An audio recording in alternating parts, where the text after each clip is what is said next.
Hi guys, मैं हूँ संतोष यादव और आप देख रहे हैं अपने प्यारे यूट्यूब चैनल जिसका नाम है संतोष लाइव क्लासेस। आई होप आप अच्छे होंगे और मेहनत से पढ़ाई करते होंगे। गाइस, आज मैं आप लोगों के सामने एक नई वीडियो जो क्लास 10th की हिंदी मीडियम की सीरीज स्टार्ट करने जा रहा हूँ। और हिंदी मीडियम की क्लास 10th एनसीईआरटी बुक के क्वेश्चंस स्टार्ट करने से पहले आइए शुरुआत करें। क्या वास्तविक संख्याएं चैप्टर फर्स्ट है, वास्तविक संख्याएं प्रश्नावली 1.1। निम्नलिखित संख्याओं को अभाज्य गुणनखंडों के गुणनफल के रूप में व्यक्त कीजिए। देखिए क्वेश्चन है 140, 156 या ये सब कुछ ऐसे पार्ट हैं इसके। करना क्या है इसे आपको ध्यान दें। हिंदी माध्यम के जो बच्चे हैं ध्यान दीजिए अच्छे तरीके से। आपको क्या करना है कि अभाज्य गुणनखंड निकालना है जो भी गिवन नंबर है। तो आइए सबसे पहले हम 140 का अभाज्य गुणनखंड फाइंड करते हैं। अभाज्य गुणनखंड मीन्स ऐसे गुणनखंड जिससे ये जो नंबर्स है ये डिवाइड हो जाए पूरी तरह से। देखिए ये वंस प्लेस पर या आप कह सकते हो इकाई के स्थान पर 0 है, इसका मतलब ये संख्या सम होगी और सम होगी तो 2 से जरूर ये कट जाएगी। तो चलिए 2 से हम भाग करते हैं। 2 से बन जा 14, ये 0 बचा है नीचे उतर जाएगा। नेक्स्ट नंबर लेंगे, फिर 0 है, 2 से ही डिवाइड होगा। 2 का डिवाइड आप करोगे 70 में, तो 2 का आप देखो 2 का आप पहाड़ा पढ़ोगे 7 में। 2 3 जा 6, 3 टाइम यहाँ पे यानी 2 यहीं 6, 7 में से एक बचा हो गया 10, तो यहाँ पे 10 हो गया। तो 2 5 जा 10 इस तरीके से। नेक्स्ट अब 5 आया हुआ है, ये आपका कैसा नंबर है, विषम नंबर है, तो ये 2 से डिवाइड नहीं होगा। तो देखें ये 5 से डिवाइड होगा, 5 के टेबल में आएगा। 5 7 जा 35 एंड 7 1 जा 7।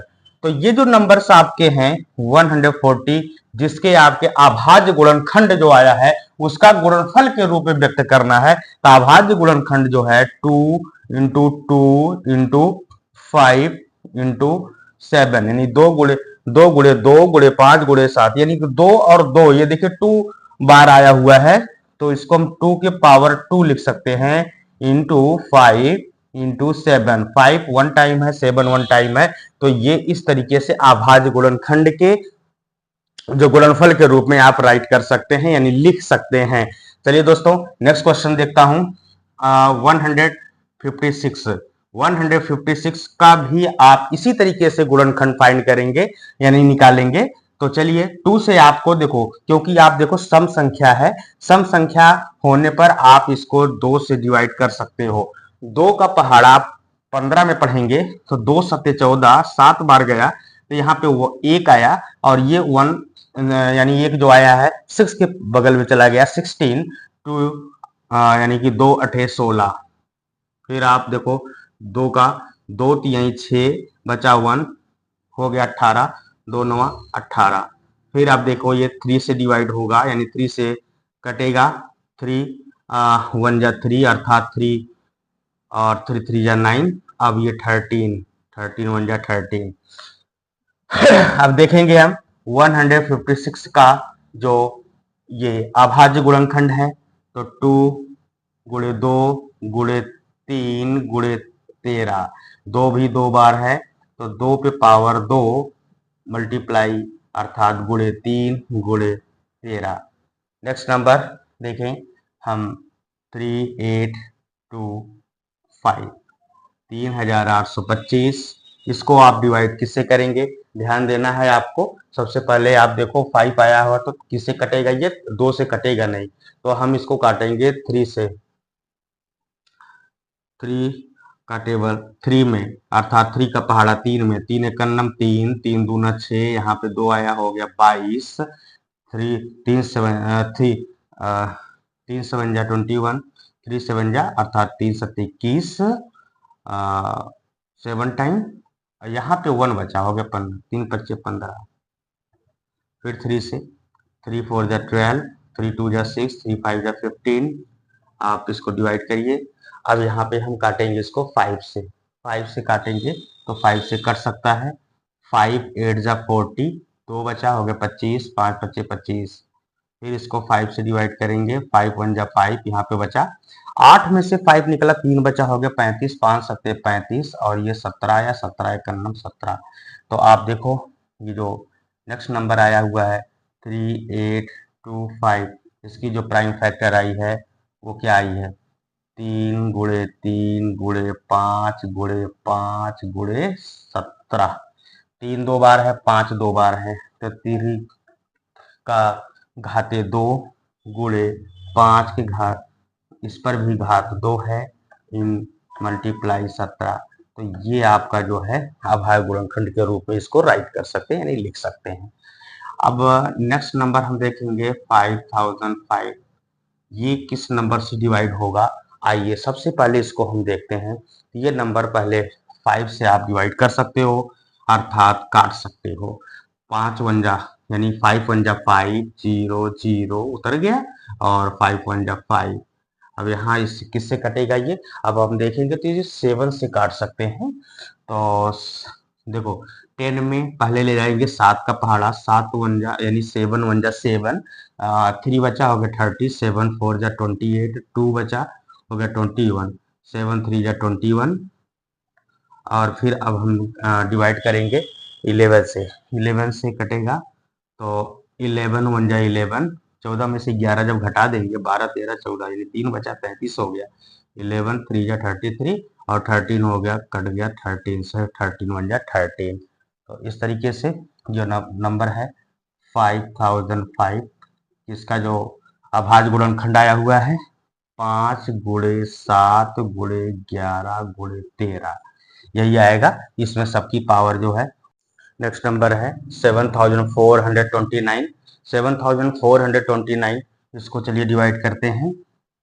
7429, तो ये देखिए ये कैसी संख्या है, ये अभाज्य संख्या है, ठीक है। मीन्स ऐसी संख्या है जो कि जिसे हम कहते हैं विषम, यानी कि ये 2 से नहीं कट सकती है। तो चलिए किससे काटेंगे, ये 17 से कटेगी। तो 17 6 जा 17 6 वाले 17 का टेबल हम पढ़ेंगे 6 टाइम। 17 3 जा 51, 17 4 जा 68, 4 टाइम 17 4 जा 68, और 70 देखो 74 में से अगर हम 68 माइनस करें तो 40 में से 8 निकला, 6 आया, 6 में से यानी 6 आया, और यहाँ पे 2 बचा 62, ठीक है। अब 70 का टेबल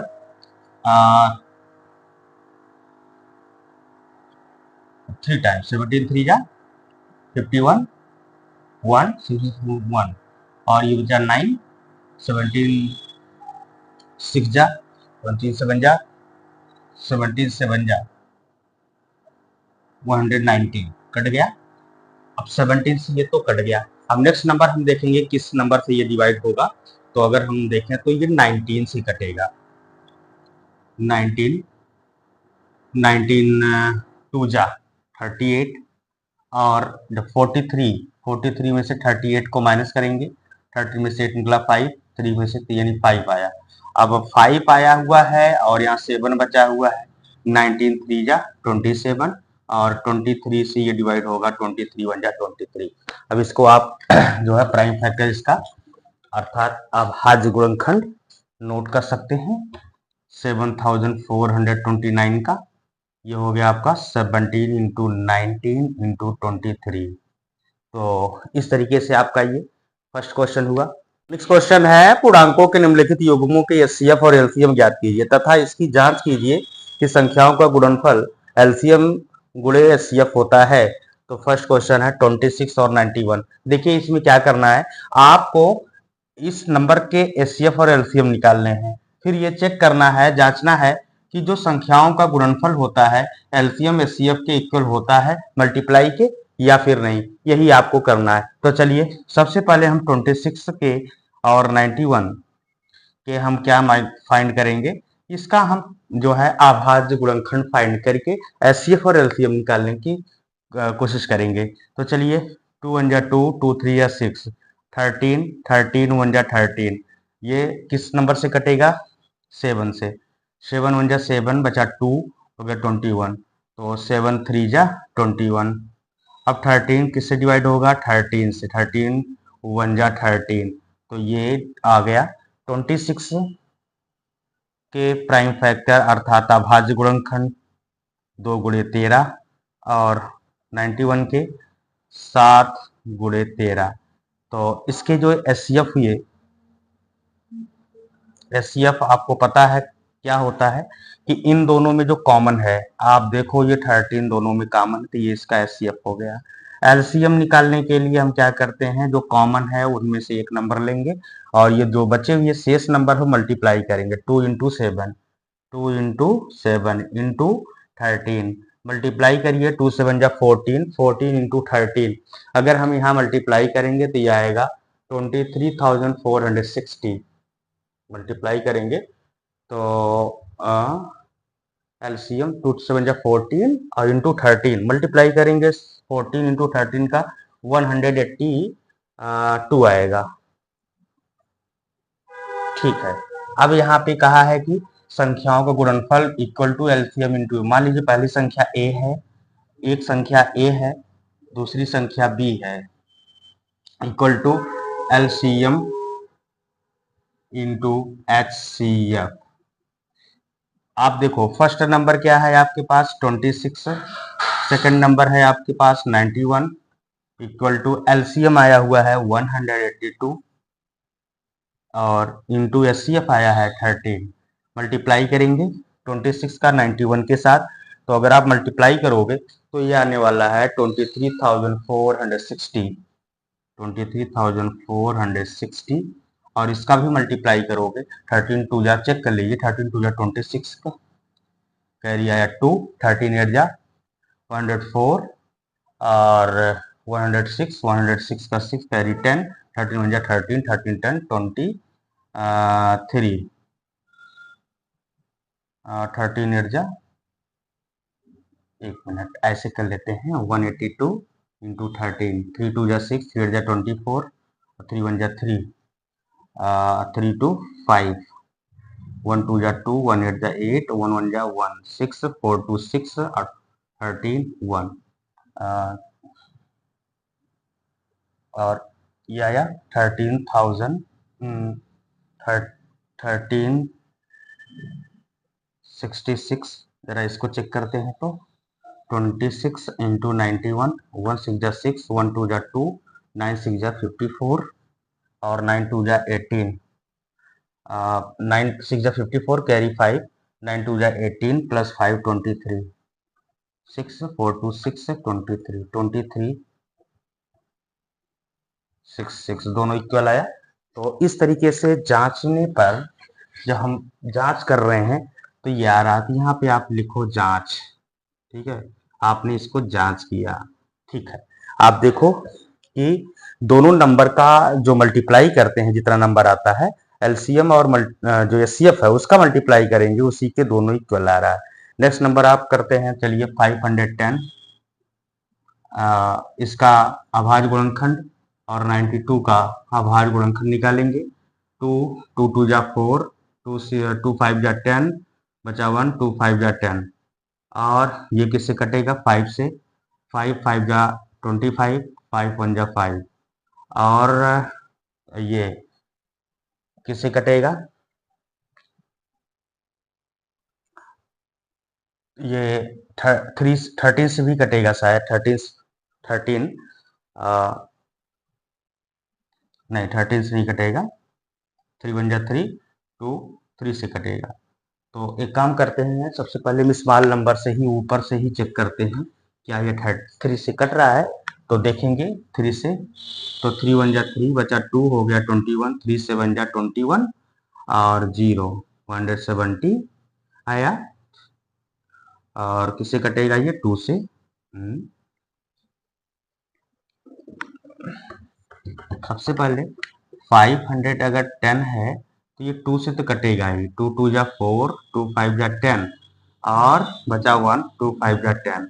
अब 3 से काटेंगे 3 4 जा 3 8 जा 24, बचा 1, 3 5 जा 15।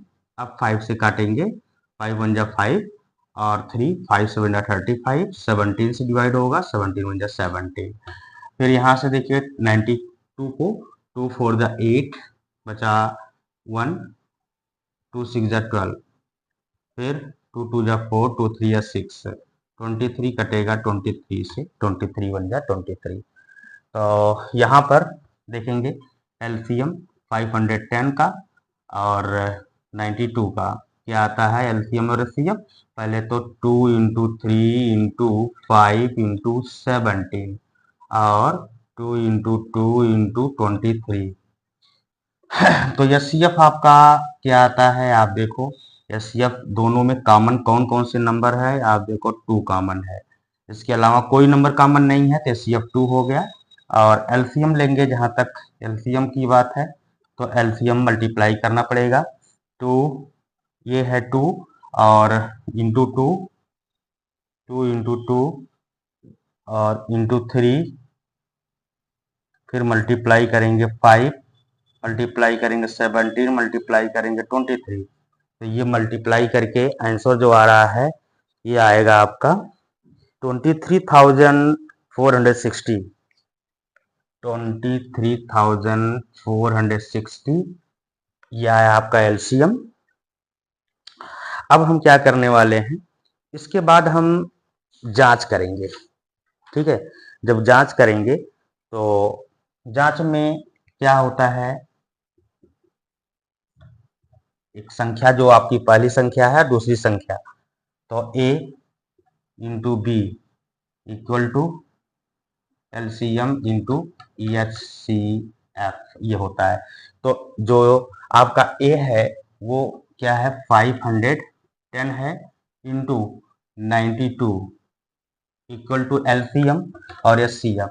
एलसीएम आया है 23,460 इंटू एचसीएफ है 2, मल्टीप्लाई करेंगे तो 2 0 0, 2 6 जा 12, 2 4 जा 8, 1 9, 2 3 जा 6, 2 2 जा 4 इतना आया। और 510 का ना इसे मल्टीप्लाई करेंगे तो ये आ जाएगा 92 से 46,920, इसका भी आया 46,920। तो जांच करने पर हमें यहाँ भी दिख रहा है कि दोनों क्या है इक्वल आ रहे हैं, यानी कि ए और A into B equal to LCM into HCF, जांचने पर यही आपको आ रहा है।